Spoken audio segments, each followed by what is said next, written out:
Hello there. My word, it's been a while since I've been doing Facebook Live. 3 weeks, in fact. I had a holiday in Italy,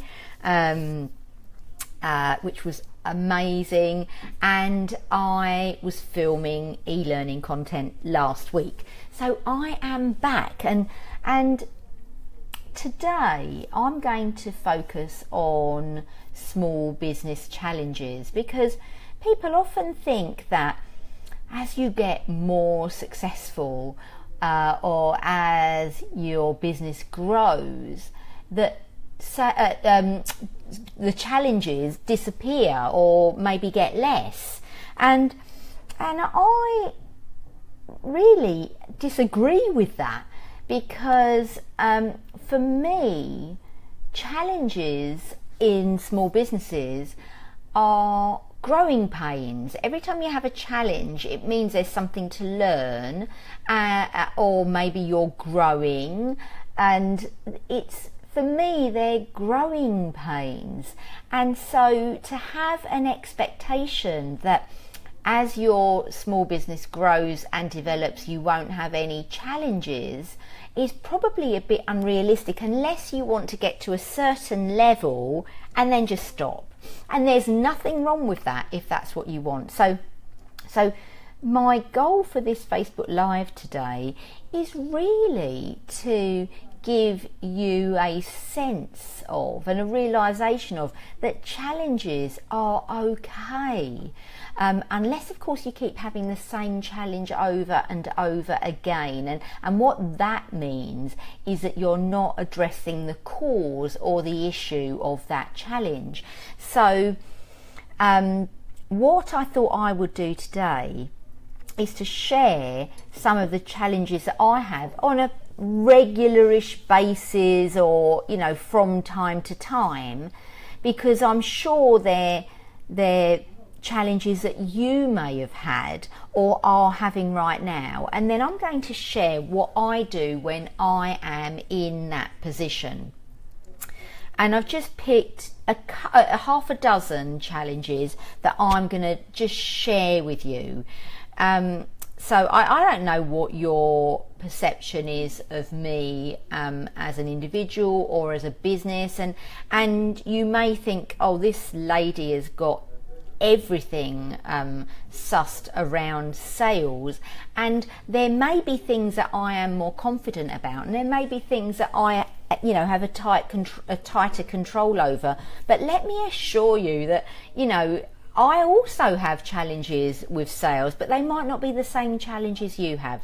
But let me take it from the top, because one of the ones that I know has a massive impact on me when I'm experiencing it, and I know from speaking to thousands of small business owners, and that is cash flow dips. When there's a dip in cash flow, what do you do?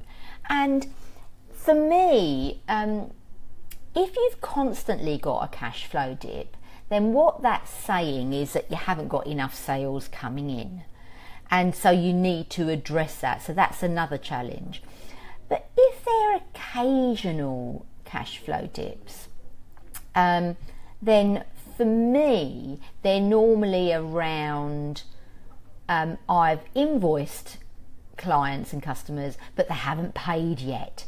And that's so frustrating, because you know that money is owed to you, but there's nothing you can do. If your client hasn't got the cash to pay you and they're waiting for a big amount of money to come in, then there's nothing. So in terms of getting the money from them. So you have to look at alternative ways of getting money. So these are the ones that I turn to when I'm in that situation. Credit cards, friends, family, and I only do that if I know that I have an invoice that's due to be paid. So if you are in the same position where you are owed money, then that's what I do, and I promise to pay the people or my credit card back as soon as that invoice is paid. Now, remember what I said: if you have a constant cash flow problem. The cash flow isn't your problem, it's sales and generating money. So that takes me to the next one that I sometimes have challenges with, and that's lack of leads. Because when I'm busy, sometimes there are a lack of leads. Now, you know, because I just haven't done enough marketing, and all the team are busy, for example, so we haven't collectively done enough. So when that happens, I call lapsed clients. I get on the phone, I approach my network, I go to events, because you'd be amazed. I have picked up some amazing clients just going to events. I mean, one of my biggest clients for training, I went to an awards and I just met them at this lunchtime awards and started chatting, and like within 3 months won a 30 odd grand training contract. So you never know, you've got to be out there and chatting with people. Now, one of the approaches I use is when I go back to a client that maybe hasn't used me for a while, and I'll pick up the phone and say, oh hi, you know, how are you, how are things? And then I am totally honest. I say, I've got some gaps in my diary for training, and I really wanted to touch base with you because it's been a while, and I want to know exactly the benefits that you have had, not only from the training but since with your people. And that way it will refresh my memory about how it's benefited you, so that when I speak with people, I can share your experience of working with me. And 2 things happen. What normally happens is, oh Lee, you know, I'm so glad you've rung. Actually, I have a need for some sales training. So that is always fabulous because they've already bought into you. There's already a lot of trust. And the second thing that happens is, oh yeah, it was amazing, and they reignite their connection to the benefits of the training. And even if they don't need training then, they'll think about people that they know and they'll say, oh look, I'll do an email intro. So that's the easiest way of getting new leads. And you know, I'll get on the phone to people that maybe are not clients who I've just got a connection with and chat with them. So lack of leads can only be resolved by speaking with people. You can do your marketing, but marketing doesn't always generate leads, it generates interest. So to generate real leads, you need to speak with people who have already expressed an interest. So for me, lack of leads is all around speaking and connecting. Now, not enough sales is something different. Not enough sales is when you either have not got a big enough pipeline. So for me, a pipeline are all the people that are a bit more than interested in what you do. So you might have done a proposal, or you've had a deep conversation or a meeting. But so in my pipeline are all potential clients. And when I am in my mind, I always think that, say I want a certain amount of money in sales each month, say it's 10 grand for example, then I always say that your pipeline should be 100 grand, because you're never going to convert them all at the same time. So you should be looking to convert around 10%. So if you need 10 grand of sales per month, you need a pipeline that's 100 grand. And often small businesses think that a smaller pipeline is going to generate sales, and that's not true. So grow your pipeline and your sales will increase. So the other thing you can do if you've got a lack of sales is offers, email people on your list, tell them what you're up to, and just generally promote what you've got. And if you need instant cash, then offers to sign up right now or in the next 24 hours in the next week is a good way of doing that. Lack of time. For me, lack of time is all about prioritizing. Now, if you've watched my Facebook Lives or you've read my blogs, you will know that the way I do that is by prioritizing my income producing activity into what I call FBI. So IPA, income producing activity, and FBIs are fastest business impact. So I focus on the top 3 FBIs every day. So if I am super busy, I know at least the 3 activities that I do focus on are going to have the biggest impact on my business, which means that even if I only get those 3 things done, I'm still growing my business and going in the right direction. Now, tiredness. Do I suffer with tiredness? Of course I do. You know, when we're busy, not only in our work life, but in our personal life, then, you know, sometimes you do get tired. And for me, there are things that I focus on. I go to the gym, because sometimes if you're tired, you think you haven't got enough energy to go to the gym, but actually I've got loads more energy when I exercise. So for me, it's the gym. For you, whatever form of exercise that really floats your boat. So make sure that you make time for exercise, even if it's only 5 minutes a day. It is better than doing nothing.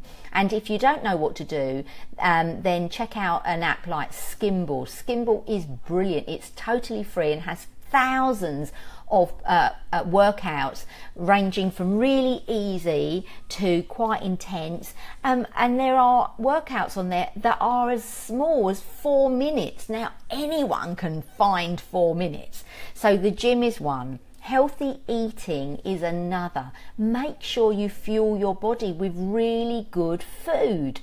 You know, for my breakfast in the morning, I have a couple of boiled eggs with spinach and an avocado. That's what I love to have in the morning, and it, you know, it just is, for me, is a really great way of starting the day. And I do that after I've been to the gym. And I have lots of fresh vegetables, I eat lots of salads, and I make sure that there is protein in every meal that I eat. I don't eat too many carbs either, because I find for me they can make me feel a bit tired, but I'm not saying that's for you. I'm just sharing what I do. Water, drink loads of water. You know, make sure that you have water around you always. I carry a bottle of water with me everywhere. There is permanently a bottle of water in my handbag. When I'm in the office, I have a bottle of water on my desk, and I'm drinking water, and I quite like green tea too. And the other thing is get enough sleep. Go to bed early enough, because if you think you can go to bed at 1 o'clock in the morning and get up at 5 o'clock in the morning and be feeling amazing, even if you only need that amount of sleep, if you do that every day, I mean, for me, I couldn't survive on that. I know there are some people who actually can survive on that, and I'm just sharing what I do. For me, I like 7 to 8 hours, so I make sure that I go to bed at a time that gives me that, so that I can get up at 20 to 6 so that I can get to the gym and work out and shower and get ready before work. Now, do I do that every night? Oh, if only. I don't do it every night, but if I have a late night, then I'll make sure that for the next couple of nights I get to bed sensible, or at the weekend. And I don't know whether this is just me, but I like to have a lay-in at the weekend. And, you know, it's not a massive lay-in, because when you get up at 20 to 6, even getting up at 8:30 is lovely. So I like to leave a lot of time at the weekend just to be and relax. So, and to catch up if I've been super busy during the week. So I've gone a bit over. I normally do 10 minutes and I've done 14 minutes.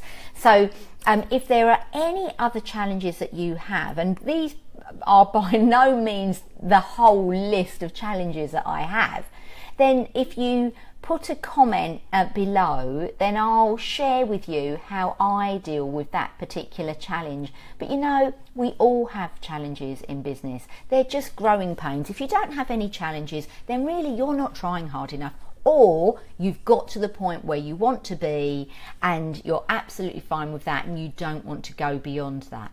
So Remember, growing pains, but if you keep having the same challenge, you are not learning something that you need to learn, because the challenges keep coming back if you don't implement something to counteract the cause.